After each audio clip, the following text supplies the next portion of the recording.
Maud.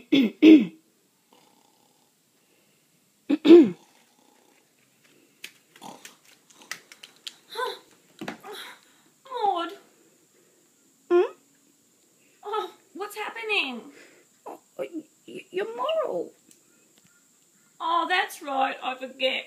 Maud, this is my best friend Gert. Her real name's Maud, but I call her Gert because I love her name. I stole it off her. And that's my name now. Always do that. So I'm Nana Maud, and I'm going to talk to you today about my grandson, little Spike. Now, I've been told by our village here that we have to be careful because I could go virus. And although we think we're pretty cutting edge, old Gert and I, we don't really know what we're doing, boys and girls. So I've got some stories to tell about Spike. I actually wrote a little book about him. So he's my grandson, and he plays guitar, and he's becoming quite popular. When he was little, I realised very young he was going to be a ladies' man. He just loved the ladies. Couldn't find him, he'd be down the back with some ladies. Wondered why he didn't go to school, because guess what? He'd be at bingo, sitting there with the ladies, playing bingo. So whenever you lose Spike, boys and girls, go find the ladies and you'll find him. Now, I have known Spike all his life. Gert, how old are we? Oh, Gert, guess what? Little story about Gert. Off track here, I know. But Gert and I are best friends. I'm a bit more with it than Gert. But I think Gert is younger than me. You can't tell. But we came to the village because she was getting old and dithery. And I thought, Gert, you're my best friend. We've been best friends for, I don't know, 70 years. And I thought, Gert, you're not going to that village alone, and I'm coming with you. So, sorry about that sidetrack. Anyhow, we're in the village now. And we love it here. And all my life, I love my grandkids, but there's one that stands out, and that's my little Spike. And I wrote a little book about him, and we'll get into the book later. But it's sort of about his music. You can see the little fella playing the guitar there. Picked it up when he was 2. I think he's about 2 in that photo, isn't he, Gert? Oh, yeah. Yeah. I don't know. He looks a big 2-year-old, Gert. But anyhow. They make them big nowadays. They do. They feed them up, don't they? Yeah, they do. They feed them up. Wait a sec, Gert. I just got to have a cup of tea. Is that okay? That's fine. I know we've got to make it quick because Nurse Wendy said, don't take too long. Be careful, and be careful of the virus. Because, you know, we're in a village and we can't have everyone getting the virus. It's all about tubes, apparently. Well, I don't think Gert and I've got any tubes left. But anyhow, how many kids did you have, Gert? Oh, 17. You always were that sort of girl, Gert, weren't you? I could just pop them out. Well, I only had the one. And the one was the one that made Spike, my little favourite grandson. Anyhow, bring on a bit more about Spike. Going off track I was. And just a sec. Little tip. Nip of scotch in your cup of Earl Grey. Does the tricks. Anyhow, he used to come over and stay at Nana Edna's. And he was always a treat. I can't say a bad word about him. Except the ladies. Oh, we've mentioned the ladies, man.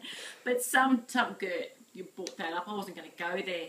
I think Nurse Wendy said to keep it a certain rating, didn't she? She said, keep it clean, girls. She's known us too long, Gert, and I'm just thinking I'd do my best. And anyhow, I'm going out with Brian tonight, not you. Even if he's young, he's only 40, but he likes me. Anyhow, that's another story too. Yeah, he'd come over and stay at Nana Edna's, and sometimes he'd bring girlfriends, and I said I didn't have a bad word to say about him, and they think Nana's deaf. Well, she might be pretending to be deaf, but she's not dumb. So I've got eyesight like a fox, and I hear everything. So I'm not going to share that with you because Nurse Wendy said, keep it clean, girls, keep it clean. So I'm going to do that. Just wanted to say one story because I've got lots of stories in this book. But just for now, boys and girls, I'll keep it simple and tell you about the one story. And this might get you a little picture of Spike. I sent him off to the shops one day and I said, go down the shop, Spike, and get Nana's personals. Well, he hummed and hawed and well, not going down to get Nana's personals. I said, be a good boy. If you want to be that ladies' man you want to be, you've got to step up to the plate and get personals for ladies. I'm a lady, I'm your Nana, go and get my personals. Well, so off he went. Always used to wear a funny little hat on his head. He was cute. I said, leave the guitar here, Spike. You know you're going down to the shop with that. You're not busking yet. Nana's loaded. She can afford to put you wherever you need to go. You don't need to busk. Anyhow, he goes to the shop.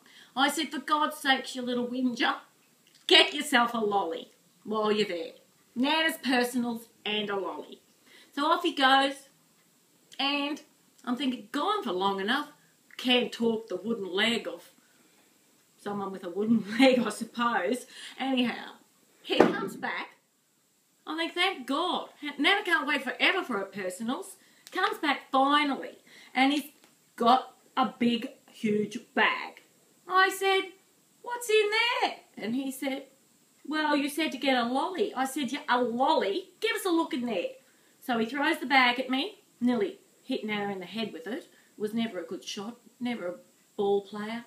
Anyhow, so he throws it to Nana, and Nana goes, OMG, let that off.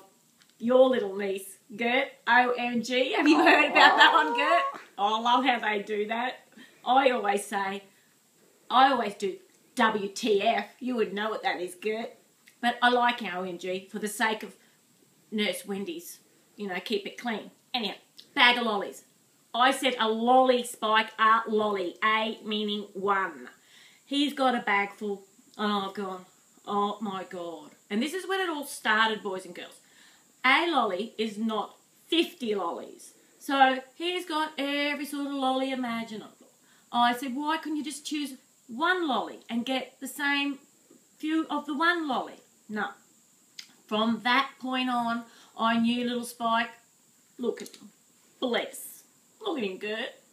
Butter wouldn't melt in that mouth. Look at him. He was so cute back then. He's a little bit older now too, boys and girls. How old is he, Gert? You do the math. 20? I don't know. God bless. You've always had a soft spot. I think he's actually 50. But anyhow. So, anyhow, I knew from that point a bag of lollies. Couldn't make up his mind. Not one, just all sorts. Just every flavour imaginable. And I said to him, well, as you get older, you're going to have to choose one lolly. So, boys and girls, the moral of this story, wait a sec.